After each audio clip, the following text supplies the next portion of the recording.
Chapter 22. The Pacific Ocean lapped gently against the golden, sandy shore with the constant sound of waves rolling and water spraying from their impact. Halfway down the beach were several dozen people milling around a bonfire, some dancing to loud music supplied by the CD player of a car parked a few yards away. Others sat talking and flirting. All were drinking. Bottles littered the sand and glasses clinked constantly together before people took long swigs of beer or poured spirits into plastic cups and mixed with soft drinks or downed neat, in some cases. Beer, vodka, whiskey, and even weed were shared around copiously as the partygoers determined to keep the good times rolling until the sun came up. Suddenly the wind picked up out of nowhere and kicked up sand into the party, ruining drinks, sticking to sweaty bodies, and forcing people to shield their eyes. "What the hell's this?" A tall, blonde guy muttered irritably as sand blew into his vodka and coke. He dropped it in disgust, drunk but not enough that he'd carry on drinking with a load of crap in it. "I don't know," a slim brunette girl at his side replied. His arm was snaked over her shoulders and she nursed a bottle of beer. She put her hand over the top to keep her drink intact, but the sand blew through her long, dark brown hair. She ran her free hand through it to try and get the sand out, but it was no good. Hundreds of grains lodged themselves into her hair, and all she could do was forget it and wipe down her low-cut shirt. Sand got into her cleavage and irritated her even more. "Let me get that," the guy grinned, reaching out to brush the offending sand away. She shook her head and pushed his hands away, a coy smile on her face. "Not so fast." Thunder seemed to strike out of nowhere, even though the night sky was completely clear, tearing their attention away from the sand and each other. Neon blue-white lightning crackled and tore through the air at ground level a few hundred feet away, causing all the partygoers to stop and stare. What the hell? The girls stared, mesmerized, as a glowing white sphere appeared from nowhere and evaporated a second later, leaving 3 people crouched down, huddled together on the sand and their bodies curled up. The miniature sandstorm rapidly died down and left the beach as calm as before. A number of people went back to drinking and dancing as if nothing had happened. "Let's check it out," the guy told his girlfriend. He dragged her by the hand and led her towards the 3 people. A few other intrigued souls followed after them and walked towards the trio. John shivered violently and tried to stop his teeth from chattering. He was frozen stiff and instinctively wrapped his arms around his chest in a vain attempt to keep himself warm. He lifted his head up and saw Savannah doing the same as she too trembled from the cold. Only Cameron was unaffected. John looked around, hoping to see another bubble appear on the beach. He saw nothing, just a party going on a couple 100 feet away. "Derek, Allison, they're gone," Cameron said. John gritted his teeth and slowly shook his head. Deep down, he'd hoped they'd have somehow managed to get back, despite knowing that it would be impossible for them to hold out for a full day. He'd promised them all he'd take them back to the past, and instead he'd gotten every last one of them killed. "Everyone dies for me." He hated himself with a passion for it. Savannah wrapped her arms around herself and touched bare skin. What the hell? She took a second to notice John and Cameron were also completely nude. "Why are we naked?" she asked. "Nothing dead comes through," Cameron answered. "Not even clothes." "Could have told me that before," she shuddered. John looked forward and unconsciously stared at Savannah, crouching down and completely nude. He wasn't looking at the things that most guys would be staring at unblinkingly. His attention was on the multitude of scars across her body. He'd seen the entry scar on her stomach, and the recent bullet wound on her thigh scabbed over now, but there were also a number of other marks from burns, cuts, gashes, and a multitude of bruises, as there were on his own, he realized. He'd seen similar scars on Derek, his Derek, and knew he'd been through more than anyone ever should. He could instantly tell, even if he hadn't known before, that the years she and Ellison had spent waiting for him hadn't been kind. He dreaded to think of some of the horrors she'd been through. Cameron caught his staring at Savannah and looked at him for a moment, feeling a tinge of jealousy that his attention was on someone else. She stood upright and held out her hand for John. He took it and looked up to her as she pulled him up. He took a moment to glance over her body, taking in the curves, her toned stomach and legs, and he noticed that despite her seeming to not be affected by the cold, her body had definitely reacted. Her skin was covered in goosebumps, and her pink nipples had hardened considerably, probably to make her appear more human, he thought. John gave her a slight smile and forced himself to look up her face before something else hardened. Someone in the distance shouted and drew his attention away from her. A small group was walking over towards them. "Hey, you!" the blonde guy shouted brashly. "Stop it, Jack," his girlfriend hissed, worried he was about to pick a fight. "This is a private party," he continued. As he got closer, he saw the trio were completely naked. "It's a beach," Cameron deadpanned. "It's public property." Jack ignored the comment and stared the two girls up and down. "Fuck me, they're hot," he thought to himself. Even though the redhead was covered in scars, he decided he still would if she offered. "That's one lucky guy," he thought to himself as he looked at John. How did such a filthy, scrawny kid like that score a pair of smoking hot girls to himself? "Why are you naked?" his girlfriend asked, watching them studiously. She wasn't happy that Jack's attention was squarely on the two girls in front of them. If he thought he was getting any tonight, he had another thing coming. "Forget that," a dark-haired guy interjected as he took in the sight of all the hotties around him and then looked out at the calm sea to his left. "Why aren't we?" The water was only 20 feet or so away. "Skinny dip," one of the girls shouted out, pulling off her clothes and throwing them to the ground. She ran towards the water as fast as she could, still holding a bottle of beer in her hand. Another couple of guys and girls nodded to themselves, grinning widely. Shorts and shirts were removed. Tops, bras, and bikinis pulled off to reveal more flesh than John had ever seen before all at once. And finally, the blonde guy, Jack, and his girlfriend ran towards the sea, rushing to strip off as they went, racing to be the first in. The dark-haired guy turned towards Cameron and Savannah. "You guys coming in or what?" he asked. "We'll be there in a minute," John said. The guy looked at him, noted the two smoking hot girls he was with, and figured he wanted a little private fun first. I don't blame him. He forgot them and made his way down to the water to join in the fun with the others. He caught up to a naked girl running to the sea, and she pretended to shriek in horror as they reached the water, and he picked her up, ran in until it was waist deep, and threw her into the sea with a splash. "That was easy," Savannah shrugged. She'd expected to have to beat the crap out of them. They waited a few moments until the partygoers were all in the water. Then they all turned to the piles of clothes left behind and started to help themselves. Within a moment, they were all completely dressed. John wore a pair of combat-style shorts, sneakers, and a polo shirt, all of which looked like designer gear to him.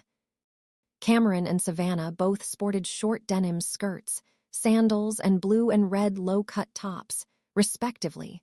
John felt something in one of the thigh pockets, fished in, and found the guy's wallet. "Smart," he rolled his eyes, "leaving your wallet behind to go skinny dipping." He pulled out one of the credit cards, and out with it came a small slip of paper with the 4-digit PIN code. No wonder Skynet had them by the balls in the future, he thought. "Let's get out of here before they notice," Savannah said. The trio quickly marched through the sand, away from the larger group still around the fire, and made their way up the beach. They pushed through a narrow footpath between large patches of dry, long grass that led up a steep incline and emerged through it onto a small, empty parking lot overlooking the beach. None of them had any idea what time of the day it was, simply that it was night. Cameron stared up at the clear sky and saw all the stars twinkling up in the heavens. She used their exact positions in the sky to calculate the date. It took a few seconds for her to process and calculate it. When she did, she concluded that the TDE jump had been successful, and it was September 15th, 2009.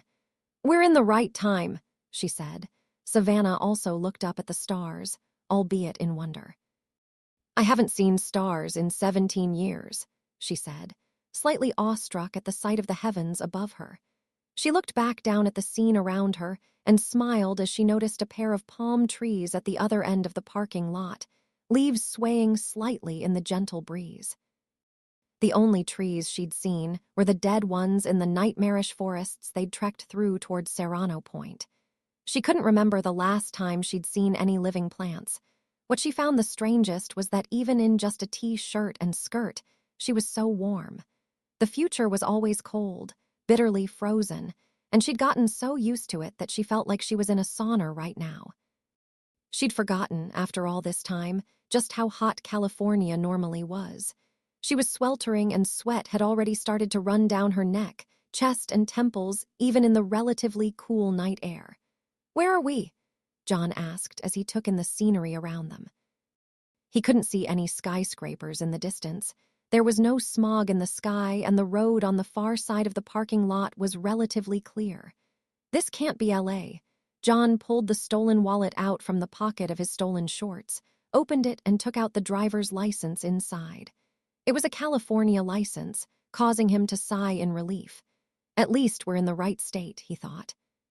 He noted it belonged to a Bradley James Wallace, and remembered that name in case he had to use the card and sign for anything. They crossed the empty parking lot and started to walk on the pavement alongside the main road running parallel to the beach, looking for any signs as to where they were. Restaurants and bars lined the other side of the road, all closed and empty, their lights turned off and the insides dark. An SUV drove by them and rolled on by, turning at the next right and disappearing out of sight. "We need to steal a car," John said as he watched it go. "We don't know where we are," Cameron disagreed. "You're exhausted, you need to rest." "We can rest later," John shook his head. "We need to get back to my mom before she's killed." Cameron turned to him and stopped him from walking any further. "You haven't slept in 2 days, you haven't eaten in 3, you need to rest or you'll hurt yourself." She said it to both John and Savannah. They'd marched 400 miles in a week, barely slept and engaged with a large number of machines. She could see the fatigue in both of them and knew that if they continued, they'd both make mistakes that could put them in danger. She didn't understand why some humans were so reluctant to admit they had limits. John and Savannah were both among them. What date was Sarah killed? She asked Savannah. She'd only heard the story secondhand from John. 17th, Savannah said. Ellison had made her memorize the exact date so that either one of them could help John. "Today's the 15th, Cameron said, or the 16th, depending on what time it was. We have time, but we don't know where we are," John argued. Cameron tapped the wallet in his pocket knowingly. "California," she said with a slight smile. She didn't need to sleep. Once they found a car, they could reach LA from practically any location in the state in less than a day if she drove. They had time to rest and recover, and she wasn't going to let John risk hurting himself by pushing too hard when he'd already exceeded normal human levels of endurance. They continued down parallel to the seafront and found nothing, so they crossed the empty road, another sign they weren't in LA. John thought. Even at this time of night, they'd have had to wait at a crossing or risk being mown down by traffic. Across the road, they turned into one of the city blocks and made their way down, away from the seafront and moving inland. After only a few minutes of walking, they got their first clue as to where they were. A single-story motel surrounded by palm trees and with a large pool visible in the back. The parking lot had only a handful of cars dotted around, and at the front was the motel's sign, Monterey Surf Inn. "What the hell are we doing in Monterey?" John asked. "How'd we get all the way out here?" "The TDE hadn't been used in nearly 20 years, Savannah shrugged. "There's bound to be a few cobwebs in the works after all that time." "Probably a good thing," John shrugged. If they'd ended up back in Zyra Corp's basement, they'd have had a tough time getting out and through LA unnoticed. Cameron counted only 5 cars in the lot, which was good for them. It should be quiet.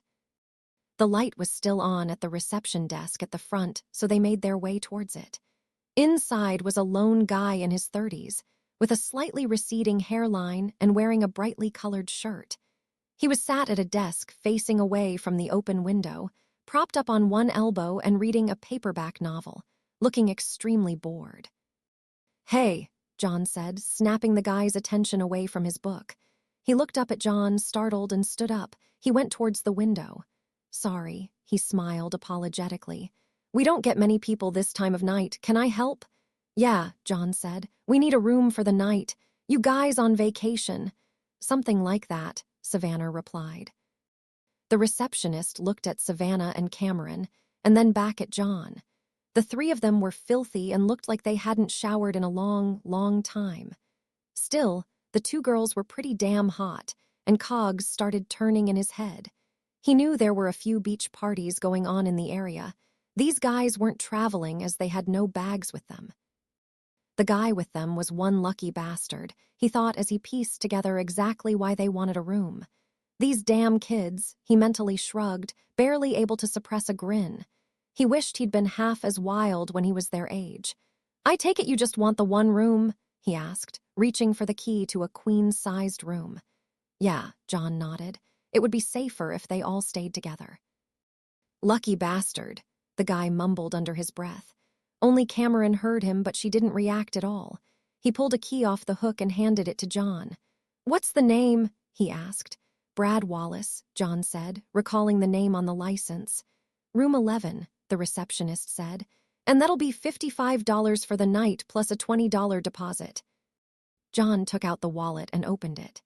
Inside there was $100 in crisp $20 notes, but he'd learnt since the jump to 2007 that paying in cash these days made people seem suspicious, and a lot of places, airports, car hire companies, and most hotels wouldn't even accept it. He pulled out the card, stealing a glance at the PIN note inserted into the card pocket, and slotted it into the machine. He entered the number and seconds later it cleared. He put it back into his wallet and pocketed it. All done, have a good night, he winked, a sly grin on his face. Yeah, thanks, John replied. He turned from the reception and stalked towards the rooms. There weren't all that many, so it didn't take them long to find their room, and John slotted the key into the door and opened it. He held it open for Cameron and Savannah, and the pair stepped inside before he followed after them. Inside, the air was immediately cooler, and John noticed the two queen-sized beds dominating the main room. Off to one side was the open door to the bathroom. He could see the shower, even though the room was dim, and his skin tingled in anticipation at the mere thought of hot water. He turned the lights on, jumped onto one of the beds, and collapsed back onto the clean, soft sheets and springy mattress. He'd been used to sleeping on the rough ground, or not at all lately, and he already felt like he'd died and gone to heaven. He closed his eyes and spread out. I never want to leave this bed, he said with a smile on his face. Savannah kicked off her sandals and stepped into the bathroom, having other priorities than a bed. She closed and locked the door and unceremoniously stripped off, dumping her stolen clothes on the floor and pressing the button for the power shower. Their motel room was by no means luxurious, but it was clean and safe, and for Savannah it was practically a palace. She pulled the curtain back and stepped into the tub, and sighed loudly as the hot water cascaded onto her, soaked into her filthy hair and ran down her skin. She spent ages in the shower and let the hot water sluice away what felt like a lifetime's worth of dirt and grime.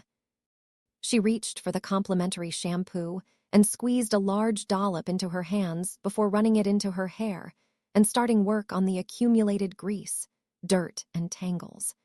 She did it 3 times before her hair felt anywhere approaching clean, and she started on her skin with shower gel and a washcloth until the grime and dirt came out and left her skin red from scrubbing too hard.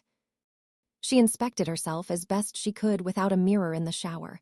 Her skin felt clean, as did her hair, and even the dirt under her fingernails was gone, albeit they were still cracked and broken. Oh God, this was sheer bliss. She couldn't remember the last time she'd had a hot shower. Ellison had set up an impromptu one in the tiny little Mexican village they'd stayed in, before she'd made him tell her about her mom and all the crap that had followed. It had been little more than a bucket he'd stabbed holes in and hung over an old bathtub in a decrepit 1-story house. He'd boil up some water, mix it with cold, and pour it into the bucket. Fresh water had been tight, and they'd only been able to shower each once a week, then later once a fortnight. She whimpered almost silently at the thought of Ellison, and she leaned against the tiled wall and started to sob.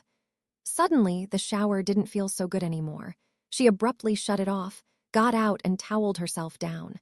She got back into the clothes she'd stolen and stepped outside. "All yours," she said bluntly to John and Cameron as she left the bathroom. "Got the wallet?" she asked. John fished into his pocket, pulled it out and handed it over. "I'm gonna get some food. Anyone want anything?" she asked. John thought about it for a moment. "Whatever you're getting," he replied. He'd been so busy up until now he hadn't realized he was starving. His body had learnt to run on very little food and he hadn't had time to eat lately. But now they were back and they were safe. His stomach started to growl with a vengeance. "Cameron," Savannah turned to her. "I don't need anything," she said simply. "Would you like anything?" Savannah asked. She figured Cameron wouldn't need to eat, but maybe she'd want something anyway. "Small soda," Cameron said. She saw the inquisitive look on John's face as he lay down on the bed. "I like the bubbles," she explained. "Got it," Savannah said. She opened the door and promptly exited, leaving John and Cameron alone in the motel room. She made her way across the motel and back to the main road, briefly considering asking at the reception desk for directions to any all-night fast food places, but deciding against it. She wasn't in any hurry. She was hungry, sure, but the main reason she'd left was because she needed to be alone. She quickly marched along the road, leaving the motel behind her, having no clue where she was going and not really giving a shit either. After 20 minutes of walking aimlessly, watching the mental image burned into her retinas of Ellison, dragging Kyle away, and a second later consumed in roiling blue flames, seeing where she was going but at the same time almost on autopilot. She saw an all-night gas station on the right side of the road, just ahead of her, and 100 yards down on the left was a KFC, still open even at stupid o'clock at night. She'd gone out to get food, but she ignored the place, marched straight into the gas station and walked up and down the aisles until she found what she was looking for, the liquor section. She needed something strong to try and numb the pain. She couldn't keep a lid down on this like everything else she had. The lid was cracking, and any moment now it had come clean off, and everything would come pouring out of her. She picked up a fifth of cheap, own-label vodka and started towards the cash register. She had enough money to get that and food for the others. She just needed to find somewhere quiet and drink herself into sweet oblivion for a few hours. The station was empty, so she didn't have to wait in a queue. She handed the bottle over, and the tall, pimply teenager manning the cash register glanced at her briefly, decided she was over 21, and scanned the bottle quickly. "You got a pump?" he asked. Savannah shook her head, thinking that was a pretty fucking stupid question seeing as the forecourt was completely empty. "That's $26.50, the attendant said. Savannah pulled out two $20 notes from her pocket and started to hand them over. She stopped with her hand over the counter and the notes in her hand still. She thought back to when she was a teenager, running away from Ellison and getting trashed every night. The things she'd done just to get herself drunk or stoned enough to forget. She'd lost her virginity to a middle-aged Mexican Army major at only 15 years old for a canteen of wood alcohol and a line of coke. She'd never told Ellison the details of her life out on the run, but he'd known the gist of it. He'd spent months of his life tracking her down, forgetting about the mission to live long enough to get John back, focused completely on her. He'd spent months more nursing her back to health, caring for her and just providing her with someone to confide in, someone she could trust completely. She knew what would happen if she carried on down this road. She'd get shit-faced, blitzed out of her skull until the booze ran out, and then she'd be desperate to find something else to take the edge off. In this new world, there were plenty of opportunities for her to go down the same slippery slope again. Whose bed would she wake up in tomorrow if she did? Ellison would never want that, she knew. He'd only ever wanted what was best for her, and this wasn't it. He was also the kindest, most patient, most trustworthy and reliable person she'd ever known. People had counted on him, and he'd never once failed them. People counted on her now, John and Cameron, and she couldn't let them down either. Is it worth it? She wondered. A night's blissful, drunken numbness and oblivion that would undo everything Ellison had done for her. She pulled back her arm and stuffed the notes back into her pocket as she turned from the cash register, leaving the vodka on the counter. "Hey!" The kid behind the desk snapped irritably. "Are you gonna buy this or what? What does it look like?" Savannah shot back as she made her way to the exit. She didn't wait for any kind of reply from the attendant as she pushed the glass door open and stepped outside.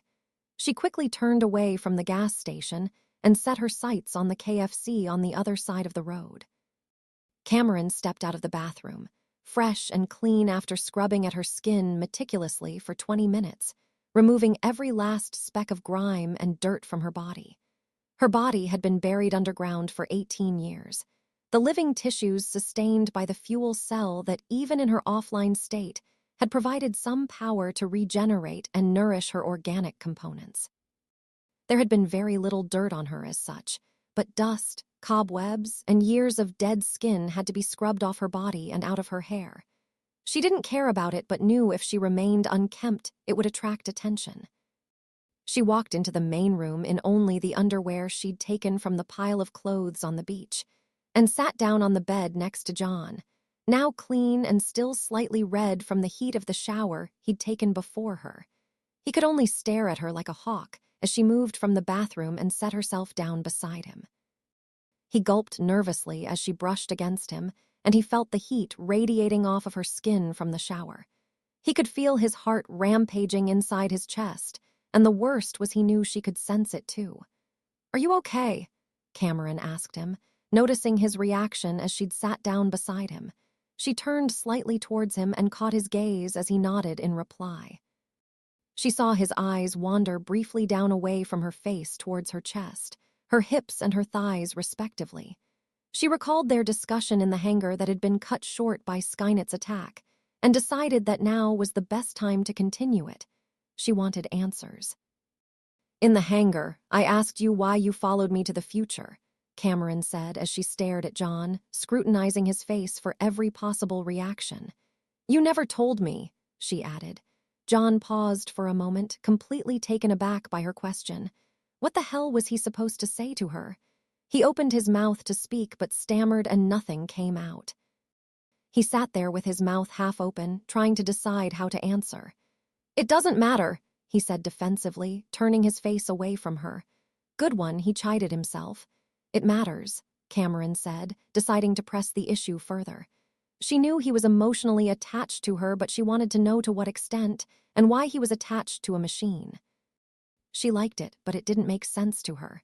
"You put yourself in danger coming after me. You put the world in danger. We almost didn't survive. I need to know why." "Cameron, it doesn't?" John trailed off mid-sentence as he started to really think about it. Why was he doing this to himself? What am I so afraid of? Why can't I just say it? He turned his head to look back at her, saw her waiting expectantly for a reply, her eyes wide open and staring at him. He knew what he was afraid of. He just hadn't wanted to admit it, even to himself. It was a huge can of worms he knew he should never, ever open. It could never work, could it? He thought about Allison and Kyle. They'd only been together for a short while. A single night followed by odd kisses, hand-holding, and glances between them. Losing Kyle had probably torn Allison apart, but he knew without a doubt that she, just like his mom with the other Kyle, wouldn't have changed what happened between them even if she could have. Fuck it, he thought. There was no point in denying himself any happiness because of how things might turn out. Funny, he thought to himself, that it took Allison and Kyle to make him realize that. "Because I can't do any of this without you," he told her. "I need you. Be a fucking man and just say it," he snapped at himself. "Because I love you, Cameron," he blurted out quickly, his face instantly turning a shade of red as he spoke. He took a deep breath before continuing. "I always have." He leaned over quickly towards her and closed his eyes as he pressed his lips to hers. Cameron's eyes remained open, and she hesitated as she processed what he'd just said. He loved her. She'd known he was attached to her, had assumed it was infatuation due to her physical attractiveness, but she considered it and recalled that he hadn't once shown any sign of attraction to Allison. She'd never detected any of the physical signs or the body language he'd displayed around her when Allison had been close to him. John opened his eyes when she didn't react and started to pull away, dejected, until Cameron leaned into him and responded in kind, just as she had back in the future. John opened his mouth and deepened the kiss, exploring her tongue with his as he pulled her closer, passion rising as high as his heart rate as he pushed Cameron down onto the bed and leaned over her. He reached up and cupped both her breasts in his hands, gently squeezing the supple flesh beneath the bra cups as he moaned into the kiss. Cameron knew what he wanted, what he needed. He'd said he loved her, and she knew that not responding would severely upset him. Seeing him in distress would equally affect her. She sat up and unhooked her bra, dropping it to the ground before she lay back down on the bed, allowing John to explore her body. His excitement grew by the second as he took in the sight of her curves, her small, pert breasts and the hardened pink nipples now exposed. He kissed her hard on the lips once more, and his hands roamed all over her, barely able to contain himself as ages of pent-up emotion was finally released. His heart almost skipped a beat as she kissed him back with a passion and held one of her hands at the back of his head, running her fingers through his hair. He pulled up and watched her for a second. She was completely calm, albeit she was red and flushed, and her mouth was curved upwards in a slight smile. Their lips crashed together again before he pulled away again. This time he slowly kissed his way down her neck, her chest, over creamy mounds, down her belly and beyond, slowly pulling her underwear down her creamy thighs as he went. When she was fully naked, he kissed his way back up her body until he was atop her, looking down at her face and felt her hands snaking their way up to his shorts, and slowly pulled them down, boxers and all. When they were both nude, Cameron reached down between them and guided him into her. She was almost certain he hadn't done this before and saw no harm in helping him. John groaned as they connected, and Cameron's smile broadened as he pushed into her. He'd never felt anything like this before, in any sense of the word, and he found himself awash in pleasure, almost completely overwhelmed. He let out a low moan in sheer delight, leaned down again and kissed her hard as she wrapped her arms around the small of his back and moved with him, quickly finding a rhythm together as she held his head down close to hers and maintained the kiss, not wanting it to break even for a moment as she and John moved together. She let out a slight moan and continued to smile throughout, finding herself inexplicably happy, not satisfied or pleased, happy as they moved faster and faster against each other. When it was over, John lay on his back beside Cameron, the quilt draped over their naked, sweaty bodies. She lay with her hip and her shoulder pressed against him, and her head on the pillow, inches from his. She felt his pulse rapidly slow down, below normal, into a low, relaxed beat inside his chest. John looked up at the ceiling, deep in thought about what had just happened. He didn't regret it, not for an instant. Part of him wished he'd done it sooner, accepted and admitted how he really felt for Cameron, but he knew that back then he wouldn't have been ready. Could it work between them? What kind of relationship could they even have? He didn't know, but he wanted to find out. Whatever it was, he wanted her. Something bugged him, though. Throughout, Cameron had smiled and had kissed him unrelentingly until they'd reached their crescendo. She'd sighed slightly, but she hadn't reacted much like he'd imagined a girl would. "Did that do anything for you?" he asked nervously, turning to face her and watching for a response, even though he knew very well she could control every last muscle in her face and give nothing away unless she wanted to. "I'm not human," Cameron answered.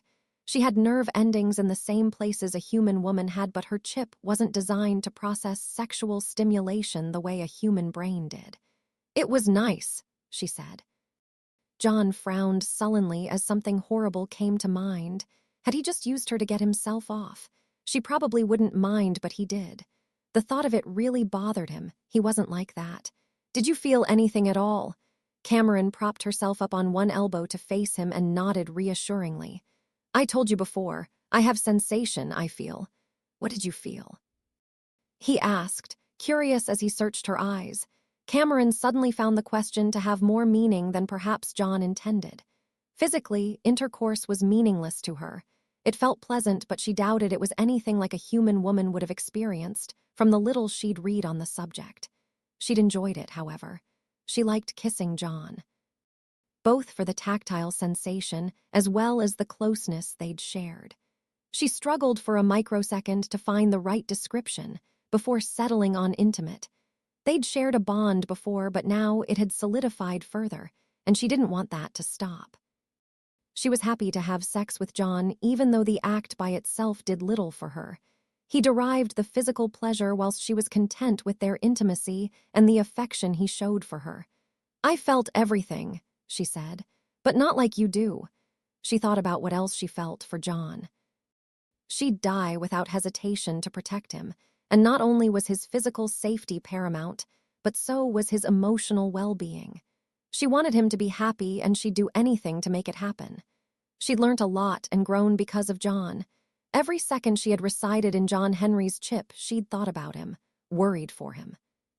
He was the center of her world, her reason for existing in the first place, and the reason she still continued to live after the events of the future. Even if they stopped Skynet, she never wanted to leave his side.